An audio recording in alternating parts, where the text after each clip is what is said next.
Hi friends, இன்றைக்கி வந்துட்டு நம்மளோட டாபிக் ஆஃப் டிஸ்கஷன் என்ன அப்படின்னு பார்த்தீங்கன்னா, வெள்ளைப்படுறதை எப்படி வந்துட்டு நம்ம கரெக்டாக க்யூர் பண்ணுறது அப்படின்றது தான். ஏன்னா இந்த பிரச்சனை வந்து இப்போ மோஸ்ட் காமனாக நிறைய பேத்துக்கு இருக்குது. யங் கேர்ள்ஸ்லேருந்து 60 வயசு வரைக்குமே நம்மளுக்கு நிறைய பேத்துக்கு வந்துட்டு இந்த ஒயிட் டிஸ்சார்ஜ் பிரச்சனை இருந்துகிட்டே இருக்குது.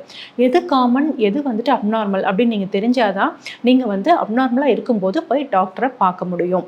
ஸோ ஃபிசியலாஜிக்கல்னால் என்ன, பெத்தலாஜிக்கல்னால் என்ன, அப்படி வெள்ளைப்படுறதை எப்படி க்யூர் பண்ணுறது அப்படின்றத இந்த வீடியோவில் வாங்க பார்க்கலாம். நான் டாக்டர் சவிதா அசோக், சக்தி கருத்தரிப்பு மற்றும் டெஸ்ட் டியூப் பேபி சென்டர். எங்களோட மற்ற வீடியோஸ்க்கு எங்களோட யூடியூப்ல இருக்க பிளேலிஸ்ட்டை பாருங்க. நார்மலாக வெள்ளைப்படுறது என்ன அப்படின்னு நீங்கள் தெரிஞ்சுக்கணும். எல்லாத்துக்குமே வந்துட்டு இந்த ஒயிட் டிஸ்சார்ஜ் அப்படின்றது இருக்கும். எப்போ அப்படின்னு கேட்டிங்கன்னா, பீரியட்ஸ் ஆகிறதுக்கு ஒரு 2 நாளைக்கு முன்னாடி, பீரியட்ஸ் ஆகி ஒரு 2 நாளைக்கு அப்புறம் இருக்கும். அதே மாதிரி ஒரு சிலருக்கு வந்து பார்த்தீங்கன்னா அந்த மிட் சைக்கிள், அதாவது அந்த ஓவுலேஷன் ஆகும் இல்லையா, அதாவது நம்ம முட்டைகள் வந்து வெளியில் வரும் முட்டைப்பையிலேருந்து, அந்த டைமில் வந்து ஒரு சிலருக்கு வந்து வெள்ளைப்படும், ஒரு சிலருக்கு இல்லை நிறைய பேத்துக்குமே வெள்ளைப்படும். அந்த வெள்ளைப்படுதல் எப்படி இருக்கும் அப்படின்னு பார்த்தீங்கன்னா, நம்ம கையில் தொட்டு பார்த்தோம்னா ஸ்ட்ரெச்சபிளாக லாங்காக இருக்குங்க. ஸோ எவ்வளோ ஸ்ட்ரெச் பண்ணாலும் ஸ்ட்ரெச் ஆகிட்டே போயிட்டே இருக்கும். அது எதனால் அப்படி இருக்குது அப்படின்னா, நீங்கள் ஒன்ஸ் கன்சீவ் ஆகணும்னு பிளான் பண்ணும்போது அந்த சர்விக்கல் டிஸ்சார்ஜ் வந்து கரெக்டாக அந்த அளவுக்கு இருந்தால் தான் உங்களுக்கு வந்து கரெக்டாக விந்தணுக்கள் உள்ளே போய் ஈஸியாக நீங்கள் கன்சீவ் ஆக முடியும். ஸோ அதனால தான் அந்த ஜெனாலையும் சர்விக்கல் கிளான்ஸ்ல இருந்தும் அந்த டிஸ்சார்ஜ் வந்து வருதுங்க. மெயினாக வந்துட்டு பார்த்தீங்கன்னா யூட்ரஸ்ல இருந்து நம்மளுக்கு இந்த ஒயிட் டிஸ்சார்ஜ் வர்றதில்லை. ஏன்னா யூட்ரஸ்ல இருந்து பீரியட்ஸ் மட்டும்தான் வருது. எங்கேருந்து வருது அப்படின்னு கேட்டிங்கன்னா, நம்மளோட சர்விக்ஸ் அண்ட் வெஜைனா இந்த 2 இடத்துல இருந்து தான் நம்மளுக்கு இந்த ஒயிட் டிஸ்சார்ஜ் வருது. ஸோ காமனாகவே நான் சொன்ன மாதிரி இந்த டைம்லலாம் வந்துட்டு ஒயிட் டிஸ்சார்ஜ் வரலாம். இது எதனால் வருது அப்படின்னு கேட்டிங்கன்னா, ஈஸ்ட்ரோஜன் அண்ட் ப்ரொஜெஸ்ட்ரான் ஹார்மோன்ஸோட நம்ம செயல்பாட்டுனால தான் இந்த ஒயிட் டிஸ்சார்ஜ் வந்துட்டு இருக்கு. இது எல்லாமே காமனாக இந்த டைமில் வருங்க.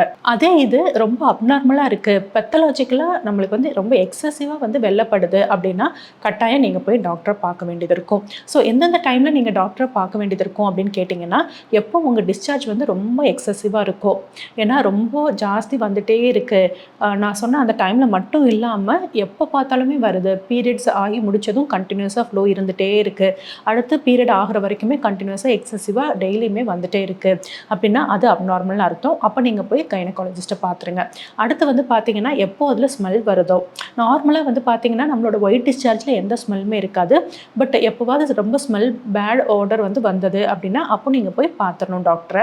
அடுத்தது வந்து பார்த்தீங்கன்னா, உங்களோட டிஸ்சார்ஜில் ஏதாவது கலர் சேஞ்ச் இருந்ததுன்னா, ஒரு சிலருக்கு வந்து பார்த்தீங்கன்னா எல்லோயிஷாவோ இல்லாட்டி வந்து க்ரீனிஷாவோ டிஸ்சார்ஜ் வரலாம். அப்படிலாம் வந்தது அப்படின்னா அதில் இன்ஃபெக்ஷன் ஆயிருக்குன்னு அர்த்தங்க.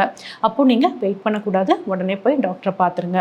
அதே மாதிரி உங்களோட டிஸ்சார்ஜோடு சேர்த்து ரொம்ப இச்சிங் இருக்குது, இல்லாட்டி அந்த ஏரியாவில் ரொம்ப இன்ஃப்ளமேஷன் இருக்குது, அதாவது வீங்கிட்டு இருக்கு அப்படின்ற மாதிரிலாம் இருந்தது அப்படின்னா நீங்கள் கட்டாயம் போய் செக் பண்ணிடணும். ஸோ டாக்டர்கிட்ட நீங்கள் போனதும் என்ன பண்ணுவாங்கன்னா, உங்களோட டிஸ்சார்ஜ் ஹிஸ்ட்ரி பற்றி கேட்பாங்க, எப்படி இருக்குது அப்படின்னு சொல்லிட்டு. அடுத்து உங்களுக்கு வந்து எக்ஸாமினேஷன் பண்ணி பார்ப்பாங்க. ஸோ ஸ்பெக்குலம் அப்படின்னு சொல்லிட்டு ஒன்று எடுத்து போட்டு பார்த்து உங்களோட சர்விக்ஸ் எப்படி இருக்குது, வெஜினா எப்படி இருக்குது, ஏன்னா இந்த 2ல் ஏதாவது வந்து புண்ணு இருந்தால் தான் நம்மளுக்கு வந்து எக்ஸசிவாக வெஜினா டிஸ்சார்ஜ் வரும் ரொம்ப அப்நார்மலாக. ஸோ அதில் ஏதாவது ப்ராப்ளம் இருக்கா அப்படின்னு சொல்லி பார்த்துட்டு அதுக்கேற்ற மாதிரி உங்களுக்கு டேப்லெட்ஸ் கொடுப்பாங்க. சரி, என்னென்ன இன்ஃபெக்ஷன் இருக்கலாம் அப்படின்னு சொல்லி கேட்டிங்கன்னா, நம்மளுக்கு மெயினாக வர்றது ஃபங்கல் இன்ஃபெக்ஷன். எப்போ உங்களுக்கு டிஸ்சார்ஜோடு சேர்த்து அரிப்பு இருக்குது அப்படின்னா அது வந்து ஃபங்கல் இன்ஃபெக்ஷன் தான். ஏன்னா ஃபங்கல் இன்ஃபெக்ஷன் தான் மோஸ்ட் காமன் இன்ஃபெக்ஷன் நம்ம எல்லாத்துக்கும். ஸோ ஃபங்கல் இன்ஃபெக்ஷனாக இருக்கலாம், இல்லை பாக்டீரியல் இன்ஃபெக்ஷனாக இருக்கலாம், இல்லாட்டி செக்ஷுவலி டிரான்ஸ்மிட்டட் டிசீஸாக இருக்கலாம், இல்லாட்டி ட்ரைகோமோனாஸ் இன்ஃபெக்ஷனாக இருக்கலாம், இல்லாட்டி கொனரியா சிஃபிலிஸ் அந்த மாதிரி ஏதாச்சும் இருக்கலாம். ஸோ இந்த இதில் ஏதாவது இருந்தது அப்படின்னா நம்மளுக்கு அந்த இடத்துல வந்துட்டு இன்ஃபெக்ஷன் வரத்துக்கு சான்சஸ் இருக்குது.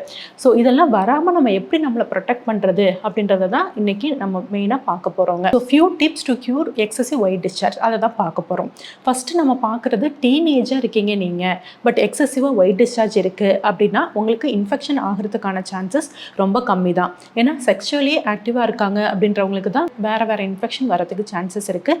ஸோ டீனேஜராக இருந்தாங்க அப்படின்னா எக்ஸசிவாக ஒயிட் டிஸ்சார்ஜ் வருது அப்படின்னா 2 மெயின் ரீசன் தான் இருக்க முடியும். ஒன்று, உங்கள் உடம்புல வந்து ஹீட் ரொம்ப ஜாஸ்தியாக இருக்கலாம், இல்லை உங்களுக்கு வந்துட்டு ஃபங்கல் இன்ஃபெக்ஷன் மாதிரி வந்திருக்கலாம். ஸோ மெயினாக வந்துட்டு நீங்கள் அப்போ பார்க்க வேண்டியது உடம்புல இருக்க ஹீட்டை குறைக்கணும். எப்படி நம்ம குறைக்கலாம் அப்படின்னு கேட்டிங்கன்னா, நிறைய லிக்விட் டயட் வந்து எடுத்துக்கணும். ஸோ தண்ணி ஆகாரம் நிறைய எடுத்துக்கோங்க. தண்ணியாக தான் எடுக்கணும்னு இல்லை, தண்ணி, பால், மோர், தயிர், நுங்கு, தர்பூசணி, ஸோ அந்த மாதிரிலாம் நீங்கள் நிறைய எடுத்துக்கிட்டீங்க, லிக்விட் டயட்டாக உள்ளது, உங்கள் உடம்புல இருக்க சூட்டை நல்லா குறைச்சிட்டிங்க அப்படின்னாலே இந்த ஒயிட் டிஸ்சார்ஜ் வந்து மோஸ்ட்லி கம்மியாயிடும். அடுத்த செகண்ட் வந்து பார்த்தீங்கன்னா டீனேஜர்ஸ்க்கு வர அடுத்த ஒரு காமன் இன்ஃபெக்ஷன் என்னவாக இருக்குன்னா ஃபங்கல் இன்ஃபெக்ஷன். இது எதனால் வருது அப்படின்னு கேட்டிங்கன்னா, மெயினாக ஸ்கூலுக்கெல்லாம் போயிட்டுருப்பீங்க, இல்லை காலேஜஸ் போயிட்டுருப்பீங்க. ஸோ அங்கே வந்து காமன் டாய்லெட் யூஸ் பண்ணுவோம் இல்லைங்களா? ஸோ யூஸ் பண்ணுற இடத்துல நீட்டாக இருக்கா அப்படின்னு சொல்லிட்டு பார்த்துட்டு யூஸ் பண்ணுங்கள். நீட்டாக இல்லை நம்மளுக்கு அப்படின்னா அதை யூஸ் பண்ணாதீங்க. அதே மாதிரி இன்னொரு விஷயம், நம்ம டாய்லெட் யூஸ் பண்ணும்போது மேலே அந்த டிஷ்யூஸ் மாதிரி யூஸ் பண்ணிக்கோங்க வெஸ்டர்ன் டாய்லெட் மேலே. ஸோ தட் நம்மளுக்கு வந்து அந்த இடத்துல ஃபங்கல் இன்ஃபெக்ஷன் வராது. அடுத்து வந்து பார்த்தீங்கன்னா மெயினாக எல்லாத்துக்கும் ஒரு ப்ராப்ளம் என்ன அப்படின்னு கேட்டிங்கன்னா, நிறைய பேர் வந்துட்டு ஸ்கூலுக்கு போகிறோம் டாக்டர், காலையில் பேட் வச்சுட்டு போகிறோம், ஈவினிங் தான் எங்களால் வீட்டுக்கு வந்து தான் 6 o'clock தான் சேஞ்ச் பண்ண முடியும் அப்படின்னு சொல்கிறாங்க. அது வந்து ரொம்ப தப்பான விஷயம். அந்த மாதிரி பண்ணாதீங்க. ஏன்னா பேடு வந்துட்டு ரொம்ப நேரம் நம்ம அப்படியே வச்சுட்டே இருந்தோம் அப்படின்னா அதிலே வந்துட்டு நம்மளோட பிளட் இருக்கும். ஸோ பாக்டீரியா, வைரஸ் க்ரோ ஆகிறதுக்கு நம்மளே வந்து ஒரு சான்சஸை கொடுத்துட்றோம். ஸோ அது நிறைய க்ரோ ஆகும்போது நம்மளோட அந்த ப்ரைவேட் பார்ட்ஸ் எல்லாம் வந்து இன்ஃபெக்ஷன் ஆகி இன்ஃப்ளமேஷன் ஆகிறதுக்கு சான்சஸ் இருக்குது. ஸோ அந்த மாதிரி பண்ணாமல் அடிக்கடி வந்துட்டு நீங்கள் பேடை சேஞ்ச் பண்ணிக்கோங்க. ஸோ டெய்லி வந்துட்டு ஒரு 2 to 3 பேட்ஸ் வந்து மாற்றுனீங்க அப்படின்னா அதுவே போதுமானது. ஸோ ஃப்ளோ ரொம்ப ஜாஸ்தியாக இருக்குது அப்படின்னா நீங்கள் ஒரு 4 to 5 டைம்ஸ் மாற்றிக்கோங்க. இல்லை நார்மல் ஃப்ளோ தான் இருக்குது அப்படின்னா மினிமம் ஒரு 3 டைம்ஸ் மாற்றினீங்கனாலே அதுவே போதுமானது. பட் இதை வந்து நம்ம கரெக்டாக பண்ணணும். அதே மாதிரி பார்த்தீங்கன்னா நீங்கள் வந்து பேண்டீஸ் யூஸ் பண்ணுறது வந்துட்டு மெயினாக காட்டனில் இருக்கிறது யூஸ் பண்ணுங்கள். ஏன்னா சிந்தட்டிக்காக இருக்கிறத யூஸ் பண்ணிங்க அப்படின்னா அவ்வளோ நல்லதில்லை. அது அலர்ஜி மாதிரியும் வரும். அதே மாதிரி அது வந்து நம்மளோட வேர்வை இதெல்லாம் வந்து அப்சர்வ் பண்ணாது சிந்தட்டிக் வந்து. ஸோ இன்னுமே உங்களுக்கு வந்து இன்ஃபெக்ஷன் ஆகிறதுக்கு சான்சஸ் இருக்குது. ஸோ நீட்டாக காட்டனில் இருக்கிறதா யூஸ் பண்ணிக்கோங்க. அதே மாதிரி உங்களோட பேண்டீஸை வந்து எவ்ரி 1 yearக்கு ஒன்ஸ் மாற்றுற மாதிரி பார்த்துக்கோங்க. அடுத்த டிப்ஸ் நான் உங்களுக்கு என்ன கொடுக்கணும்னு நினைக்கிறேன்னா, மெயினாக வந்துட்டு நம்மளோட ப்ரைவேட் பார்ட்ஸை எப்படி நம்ம க்ளீன் பண்ணுறது அப்படின்றது. ஸோ நிறைய பேர் கேட்டிருக்காங்க, நம்ம சோப் யூஸ் பண்ணலாமா, இல்லை அதுக்குன்னு தனியாக வந்து வாஷ் இருக்கான்னு கேட்டிருக்கீங்க. நீங்கள் நார்மலாக யூஸ் பண்ணுற சாஃப்டாக எந்த சோப்னாலும் யூஸ் பண்ணிக்கலாம், யூஸ் பண்ணி வாஷ் பண்ணிக்கலாம். பட் வாஷ் பண்ணுற மெத்தட் அப்படின்றது ஒன்று இருக்குது. அது நம்மளோட வெஜைனா முன்னாடி இருந்து பின்பக்கமாக வாஷ் பண்ணுற மாதிரி வாஷ் பண்ணிக்கோங்க. ஏன்னா நம்மளோட ஆனல் ரீஜன்லேருந்து ஒன்ஸ் வாஷ் பண்ணிவிட்டு திருப்பி வெஜைனாக்கு வந்தீங்கன்னா அங்கே இருக்க இன்ஃபெக்ஷனில் திருப்பி நம்மளே வந்து ரீஇன்ஃபெக்ட் பண்ணுற மாதிரி ஆயிக்கும். ஸோ அந்த மாதிரி வாஷ் பண்ணாமல் முன்னாடி இருந்து பின்னாடி கரெக்டாக வாஷ் பண்ணுற மாதிரி வாஷ் பண்ணிக்கோங்க. மெயினாக வந்துட்டு நம்ம இந்தியன் டாய்லெட்டில் உட்காந்து வாஷ் பண்ணோம் அப்படின்னா அந்த ஏரியா ஃபுல்லாகவே நல்லாவே வாஷ் ஆகிடும். ஸோ அந்த மாதிரி வாஷ் பண்ணுற மாதிரி உட்காந்து வாஷ் பண்ணுற மாதிரி பார்த்துக்கோங்க. இதுதான் வந்து சிம்பிள் வாஷ் மெத்தட். அண்ட் நிறைய பேர் வந்துட்டு வெஜினல் வாஷ் எல்லாம் நிறையா இருக்கே, அதெல்லாம் யூஸ் பண்ணலாமா அப்படின்னு டவுட் கேட்டிருக்கீங்க. தாராளமாக நீங்கள் யூஸ் பண்ணிக்கலாம். ஏன்னா அதெல்லாமே நம்மளோட நல்ல பாக்டீரியாஸை இன்க்ரீஸ் பண்ணுறதும் அண்ட் நம்மளோட வெஜினல் பிஹெச்சை மெயின்டைன் பண்ணுற அந்த லிக்விட் சொல்யூஷன் தான். ஸோ அதெல்லாம் நீங்கள் யூஸ் பண்ணிக்கலாம், தப்பே இல்லை. அண்ட் நிறைய பேர் வந்துட்டு பார்த்தீங்கன்னா வெஜினல் டியோட்ரன்ஸ்லாம் யூஸ் பண்ணலாமா அப்படின்னு சொல்லி கேட்டிருக்கீங்க. பட் அதெல்லாம் என்ன கேட்டால் வேண்டாம். ஏன்னா அதெல்லாம் வந்து எக்ஸ்ட்ராவாக தானே யூஸ் பண்ணிகிட்ருக்கோம்.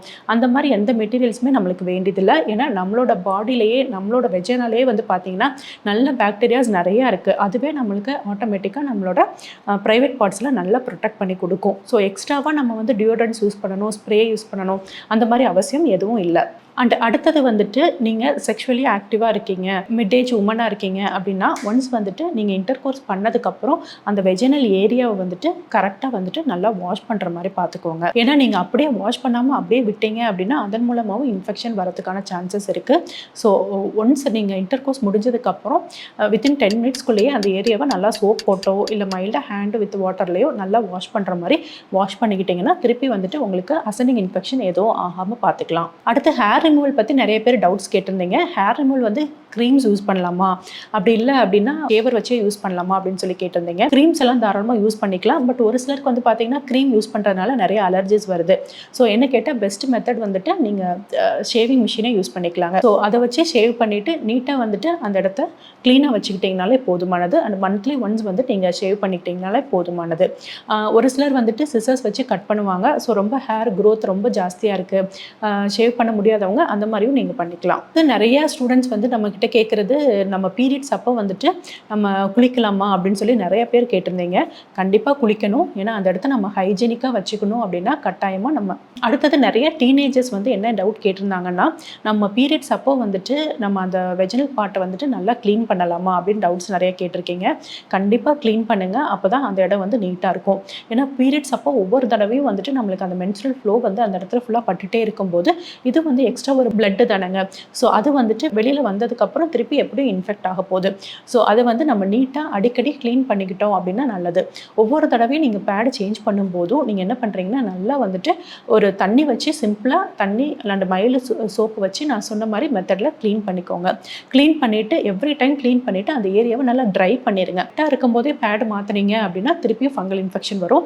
ஸோ அந்த இடத்த நல்லா ட்ரை பண்ணிவிட்டு அதுக்கப்புறம் நீங்கள் பேடு வச்சு சேஞ்ச் பண்ணிக்கோங்க. ஒரு நாளும் வந்து மினிமம் ஒரு 3 டைம்ஸாவது இந்த ஒர்க்கை பண்ணிட்டோம் அப்படின்னா நம்மளோட ஏரியா வந்துட்டு ரொம்ப க்ளீனாக இருக்கும். ஸோ எந்த ஒரு இன்ஃபெக்ஷனும் நம்மளுக்கு வராமல் இருக்கும். அடுத்தது ரொம்ப ஓல்டேஜ் உமனாக இருக்காங்க, நம்மளுக்கு இந்த மாதிரி அடிக்கடி ஒயிட் டிஸ்சார்ஜ் வருது அப்படின்னா ஃபஸ்ட்டு நம்ம செக் பண்ண வேண்டியது அவங்களுக்கு சுகர் இருக்கா இல்லையா அப்படின்னு பார்க்கணும். ஏன்னா சுகர் இருக்கவங்களுக்கு அடிக்கடி இந்த வெஜினல் டிஸ்சார்ஜ் வரும், இச்சிங் வரும். எவ்வளோ தான் ட்ரீட்மெண்ட் பண்ணிகிட்டே இருந்தாலும் ரிப்பீட்டடாக இன்ஃபெக்ஷன் வரும். ஸோ அப்படின்னா நம்ம கட்டாயம் நம்மளுக்கு சுகர் இருக்கா அப்படின்ற செக் பண்ணிவிட்டு அதுக்கேற்ற மாதிரி கரெக்டாக டேப்லெட் சாப்பிட்டா தான் நம்மளுக்கு வந்து இந்த இன்ஃபெக்ஷன் வந்து திருப்பி வராமல் இருக்கும். ஸோ லாஸ்ட்டாக நான் என்ன சொல்ல விரும்புகிறேன்னா, நம்மளோட பர்சனல் ஹைஜீன் ரொம்ப ரொம்ப முக்கியமானது. ஸோ நான் இப்போ சொன்ன மெத்தட்ஸ் எல்லாம் ஃபாலோ பண்ணி உங்களோட ப்ரைவேட் வெஜினல் பார்ட்ஸை நீட்டாக வச்சுக்கிட்டாலே நம்மளோட இந்த எக்ஸசிவ் வெஜினல் டிஸ்சார்ஜை நம்ம க்யூர் பண்ண முடியும். அடுத்து வாங்க இதுக்கான டேப்லெட்ஸ் என்னென்ன அப்படின்றத பார்த்துக்கலாம். ஒன்ஸ் எக்ஸசிவ் டிஸ்சார்ஜோட போகிறீங்க அப்படின்னா டாக்டர்ஸ் வந்து உங்களுக்கு என்ன டைப் ஆஃப் இன்ஃபெக்ஷன் அப்படின்றத கண்டுபிடிச்சிட்டு அதுக்கேற்ற மாதிரி உங்களுக்கு மெடிசின்ஸ் கொடுப்பாங்க. அங்கே வந்துட்டு நம்ம அப்ளை பண்ணுறதுக்கு வாஷ் இருக்குது அண்ட் ஆயின்மெண்ட்ஸ் இருக்குது. அடுத்து உள்ளே வச்சுக்கிறதுக்கு வெஜினலாக இன்சர்ட் பண்ணுறதுக்கு டேப்லெட்ஸ் இருக்குது. ஸோ நம்மளுக்கு பீரியட்ஸ் ஆகிற இடத்துல வந்துட்டு நீங்கள் உள்ளே வந்து டெய்லி நைட்டு ஒரு டேப்லெட் வச்சுக்கிட்டிங்கன்னா அடுத்த ஒரு 3 டேஸ்க்கு வச்சுக்கிட்டிங்கன்னா அங்கே லோக்கலாக இருக்கிற இன்ஃபெக்ஷன் ரொம்ப சீக்கிரமாகவே க்யூர் ஆகிக்கும். அது உங்களுக்கு வைக்க முடியாது அப்படின்னா அதுக்கேற்ற மாதிரி ஓரலாகவும் டேப்லெட்ஸ் இருக்குது. அதையும் டாக்டர்ஸ் உங்களுக்கு ப்ரிஸ்கிரைப் பண்ணுவாங்க. இப்போ சப்போஸ் உங்கள் ஹஸ்பண்டுக்கும் இன்ஃபெக்ஷன் இருக்குது அப்படின்னு தெரிஞ்சால் அவருக்கும் ட்ரீட் பண்ணாதான் இந்த இன்ஃபெக்ஷன் அடுத்தடுத்து உங்களுக்கு வராமல் இருக்கும். ஸோ நீங்களும் டேப்லெட் சாப்பிட்ற மாதிரி அவரும் ஒரு கோர்ஸ் ஆஃப் ஆன்டிபயோட்டிக், ஆன்டிஃபங்கல் எல்லாமே எடுத்துக்கிட்டாரு அப்படின்னா இந்த இன்ஃபெக்ஷன் ரிப்பீட்டடாக வராமல் பார்த்துக்க முடியும்.